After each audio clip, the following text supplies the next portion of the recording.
के साथ चुनावी भाषणों पर शिकायत के बाद एक्शन हुआ है। चुनावी भाषणों पर इलेक्शन कमीशन ने संज्ञान लिया है। बीजेपी और कांग्रेस की शिकायतों पर संज्ञान लिया गया।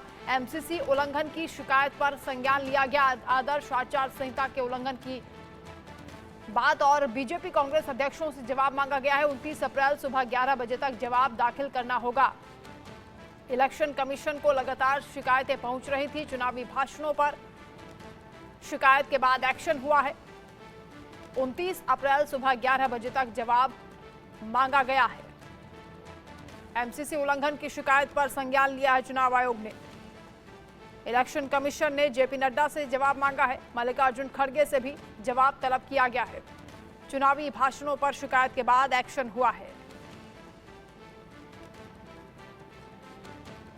बता दें कि प्रधानमंत्री के बयान को लेकर कांग्रेस पार्टी इलेक्शन कमीशन के पास पहुंची थी और ये कहा जा रहा था कि 16 शिकायतें उनकी ओर से की गई हैं, जिसमें सभी शिकायतों को कांग्रेस पार्टी ने गंभीर बताया। इस बीच चुनावी भाषणों पर इलेक्शन कमीशन ने शिकायत के बाद संज्ञान लिया है।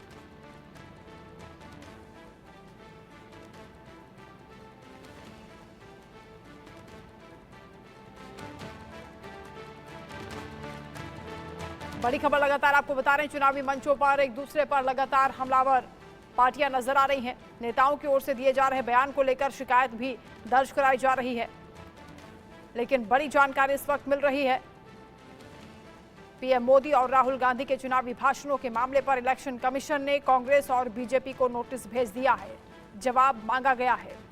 चुनाव आयोग ने प्रधानमंत्री मोदी और कांग्रेस नेता राहुल गांधी के बयानों पर आपत्ति के बाद संज्ञान लिया है। इस संबंध में आयोग ने बीजेपी और कांग्रेस दोनों को नोटिस भेजा है और उनसे जवाब मांगा है। दोनों पार्टियों को 29 अप्रैल सुबह 11 बजे तक जवाब दाखिल करने के निर्देश दिए गए हैं।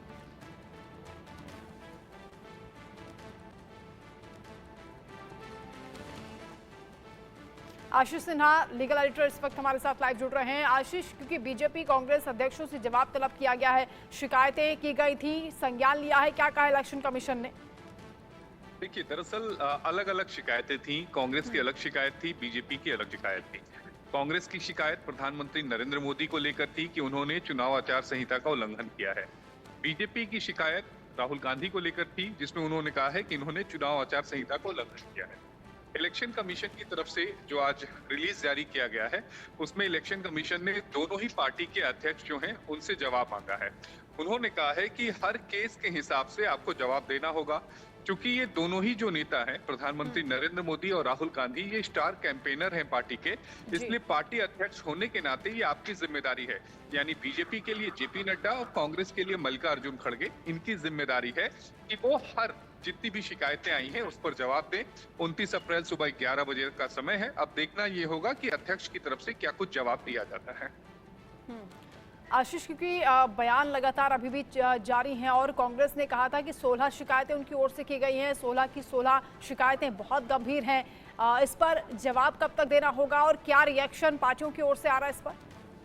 नहीं, देखिए, अभी किसी भी व्यक्ति से जवाब नहीं मांगा गया है। इस बात को हमें समझना होगा, क्योंकि ये दोनों ही जो व्यक्ति हैं, चाहे राहुल गांधी हो चाहे प्रधानमंत्री नरेंद्र मोदी हो, ये दोनों ही अपनी अपनी पार्टी के स्टार कैंपेनर हैं। तो यहाँ पर पार्टी के अध्यक्ष से जितनी भी शिकायतें आई हैं, उन सारी जो शिकायतें हैं उनको ट्रांसफर किया गया है। यानी इलेक्शन कमीशन ने वो सारी जो शिकायतें हैं वो पार्टी अध्यक्षों को दी हैं कि ये शिकायतें हमें मिली हैं, इन शिकायतों पर आपकी ओर से क्या कुछ कहना है वो जवाब दीजिए। तो वो पार्टी अध्यक्ष की तरफ से जो जवाब होगा वो 29 अप्रैल तक देना होगा, दोपहर 11 बजे। और उन जवाबों को देखने के बाद अगर चुनाव आयोग संतुष्ट नहीं होता है तो फिर या तो वो डायरेक्शन पास करेगा या फिर इंडिविजुअल, यानी जिस व्यक्ति के खिलाफ शिकायत है उसे नोटिस जारी करके इस पर जवाब मांगेगा। लेकिन अभी जो है, अभी वो पार्टी अध्यक्ष को बताना होगा जो शिकायतें आई हैं उसके ऊपर उनका क्या कुछ कहना है और उसके बाद ही सब कुछ तय होगा। ठीक है, बहुत शुक्रिया आपका तमाम बातचीत के लिए। तो इलेक्शन कमीशन ने संज्ञान लिया है, शिकायतों का एक्शन भी लिया गया है और तारीख भी तय हो गई है, डेडलाइन दे दी है कि आपको जवाब देना होगा। पार्टी अध्यक्षों के लिए ये नोटिस जारी हुआ है।